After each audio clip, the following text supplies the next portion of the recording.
Hello everyone, मेरे महाकुंभ प्रयागराज से ये पार्ट 3 है। आप आगे एंजॉय करें कि हम महाकुंभ में कैसे घाट तक पहुँचे।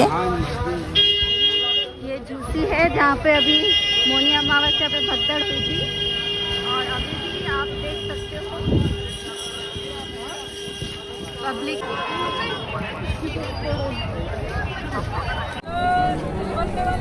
जय माता दी। दिखाओ।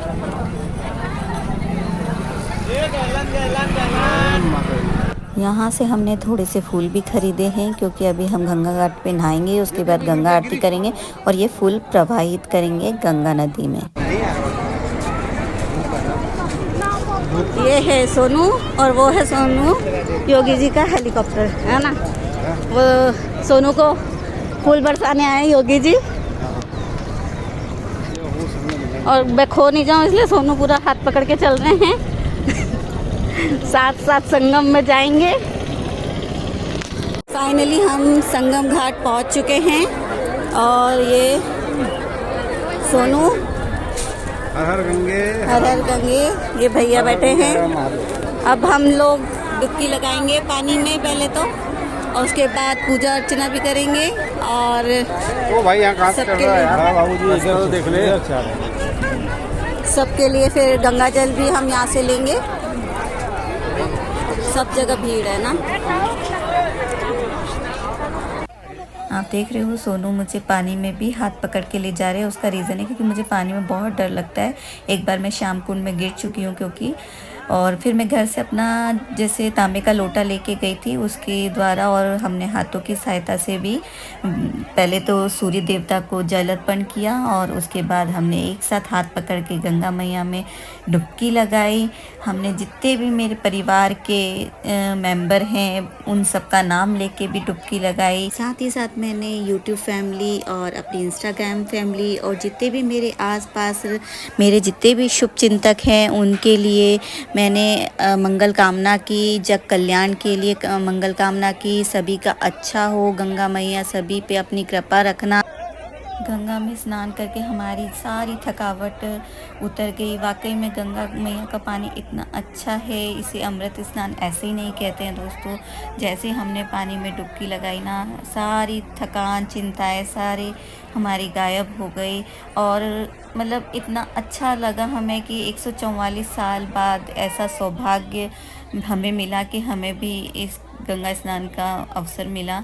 एक बार अपनी लाइफ में सब लोग ज़रूर जाएं, अगर हो सके तो। मैं तो कहती हूँ अभी तो काफ़ी टाइम है, रहेगा फरवरी तक के, तो ज़रूर जाएं। और मैं घर से ही दीपक में घी डाल के और बाती बना के ले आई थी, लेकिन मेरे हाथ गीले थे तो मैं बार बार कोशिश कर रही थी तो भी, और कुछ वहाँ पे हवा भी बहुत चल रही थी जिसकी वजह से मतलब दिया नहीं जल पा रहा था। लेकिन फिर सोनू ने बताया कि पास में एक दिया जल रहा है, तो वहाँ से इसको जला ले। तो फिर मैं वहाँ अपने दिए को लेके गई और वहाँ से अपने दिया को मैंने जलाया और वहाँ से मेरा दिया जल गया था। उसके बाद मैंने गंगा जी की आरती करी हम दोनों ने मिलके, और गंगा मैया में जो फूल हमने खरीदे थे वो प्रवाहित किए दोनों ने मिलके। और बहुत ही अच्छा मतलब मुझे तो महसूस हुआ है वहाँ जाकर। मैं जाना नहीं चाह रही थी, मेरे पहले मन नहीं था, मैं बहुत डर रही थी भीड़ भाड़ की वजह से, लेकिन वहाँ जाके बड़ा सुकून महसूस हुआ। थकान जितनी भी थी सफ़र की वो सारी थकान वहाँ उतर गई जाकर। तो एक बार ज़रूर आप लोग भी ज़रूर महासंगम और महाकुंभ में जाएं और अपने अपने परिवार की जग कल्याण के लिए गंगा मैया से कामना करें। नहाने के बाद घाट के किनारे ही हमें ये बाबा जी सबका तिलक करते हुए दिख गए थे, तो हमने भी घाट किनारे ही बैठ के सभी लोगों ने तिलक लगवाया। देखो सबसे पहले गिरी भैया ने लगाया, फिर गीता ने लगाया, फिर सोनू ने भी लगाया। और वहाँ पे मतलब घाट के किनारे ही लगाने में बड़ा मज़ा आता था। उसके बाद मेरा नंबर भी आया था, फिर मैंने भी मतलब बैठ के अपना तिलक करवाया। वैसे तो मुझे तिलक करवाने में थोड़ा सा सिर दर्द होता है, पर फिर भी मैंने करवा लिया।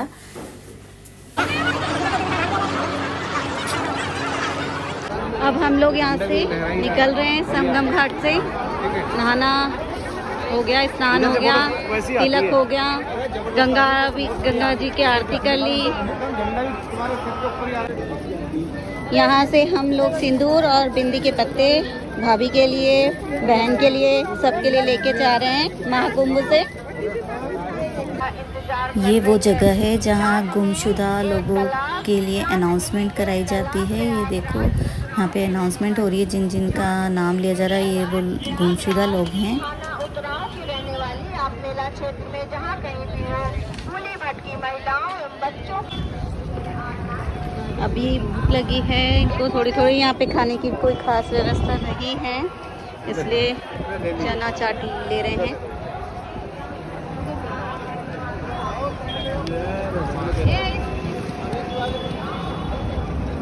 ये खा लो चने। चना चाट खाकर हम लोग मेले क्षेत्र से बाहर की ओर जा रहे हैं, क्योंकि अब हमने स्नान भी कर लिया है। खाना क्या खाया, मतलब वही चना चाट ही खाया, खाने का कोई ज़्यादा ऑप्शन नहीं था। तो ये हम चना चाट खा के बाहर निकल रहे हैं मेला क्षेत्र से।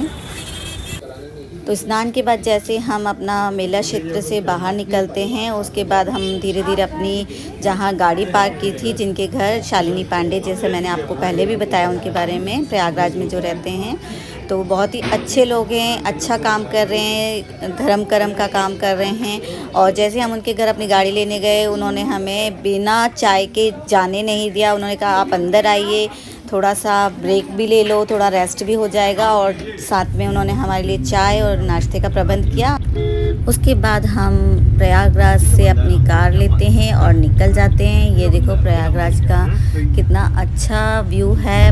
हम यहाँ से 3 साढ़े 3 के करीब निकल चुके हैं।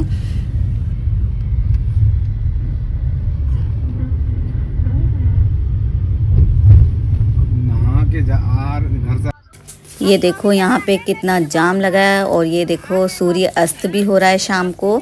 और जब हम लौट रहे थे तो भी काफ़ी मात्रा में सड़क पे जाम है, क्योंकि प्रयागराज मेला क्षेत्र में तो इतनी रश नहीं था, लेकिन जो रश रास्ते में है गाड़ियों का, कारों का, वो ज़्यादा है। बाकी तो कोई रश नहीं था हमारे टाइम तो।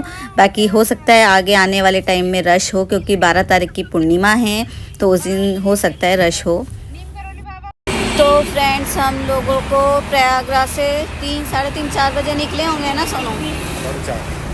उसके बाद से अब हम लोगों का अब ब्रेक हुआ है और अब हम खाना खाएंगे। सुबह से खाना भी नहीं खाया है, चाय नाश्ता पे ही चल रहे हैं, क्योंकि खाना वहाँ मिला नहीं। अब खाना खाएंगे, थोड़ा रेस्ट करेंगे, उसके बाद फिर निकलते हैं।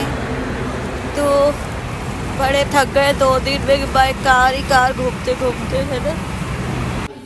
तो फाइनली कानपुर के आसपास ही हम पहुँचे हैं अभी तो, और 10 बज रहे हैं रात के। और ये हमें मेन हाईवे पे ही होटल दिखा, हमें लगा थोड़ा बाहर से अच्छा है, तो यहाँ रुकते हैं और यहीं पे अपना रात का खाना खा लेते हैं।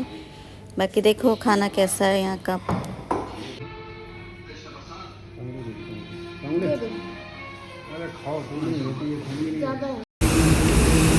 भाई नाम बड़े दर्शन खोटे, ये वही वाला कहानी हो गई। होटल इतना अच्छा है, लेकिन खाना बिल्कुल 3rd क्लास था। बस ये है कि भूख लगी थी तो थोड़ा मन मार के खाना कम पड़ा, लेकिन खाने में मज़ा नहीं आया बिल्कुल भी। ये देखो होटल देखो, वरना होटल बहुत ही बढ़िया है, लेकिन सिर्फ देखने के लिए होटल है। खाना बिल्कुल बेकार था, बिल्कुल भी टेस्ट नहीं था बिल्कुल। चलो अब निकलते हैं गाइस। आगे गाड़ी चलाते चलाते हमें नींद आ रही थी, इसलिए हम एक जगह और रुक गए, बीच में ब्रेक लिया है। तो सुबह के बज रहे हैं 4 दोस्तों, और हम लोग पीने रुके हैं यहाँ पे चाय। ये चले आ रहे हैं बाकी के लोग चाय पीने के लिए।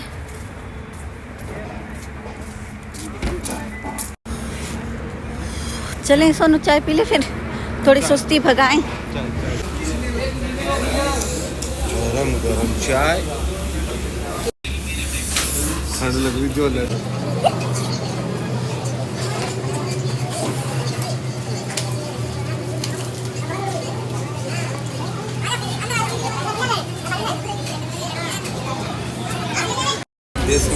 सुबह के 4 बजे, आगरा भी नहीं पहुंचे हैं अभी तो हम, 9 या 10 बज जाएंगे शायद घर पहुंचते पहुंचते तो ना सोनी।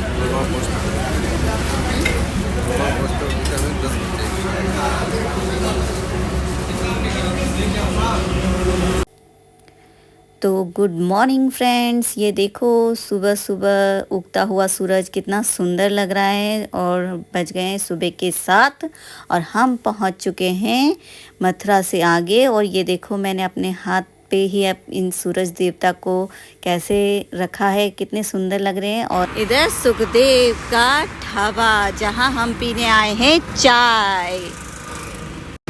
तो सुबह के बज रहे हैं 7 और अब हम पिएंगे चाय यहाँ पे। और उसके बाद सीधे अब गुड़गांव ही गाड़ी रुकेगी क्योंकि अब यहाँ से ज़्यादा दूर नहीं है फ्रेंड्स। और ये चल रहे हैं आगे सोनू, ये जा रहे हैं अंदर।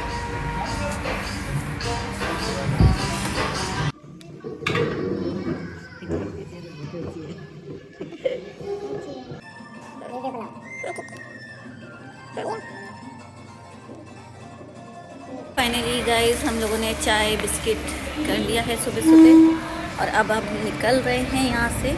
तो फाइनली अपना ब्लॉग मैं यहीं एंड करती हूँ दोस्तों। अब हम लोग सीधे गुड़गांव के और यहाँ से निकल रहे हैं और नेक्स्ट ब्लॉग मेरा जल्दी आएगा। अब प्रयागराज के ब्लॉग्स मेरे ख़त्म होते हैं यहाँ पे। मिलते हैं नेक्स्ट ब्लॉग। हम लोग घर पहुँच चुके हैं, अभी तो गीता के घर रुके हैं। यहाँ से अब अपनी गाड़ी उठाएंगे फिर घर पहुँचते हैं।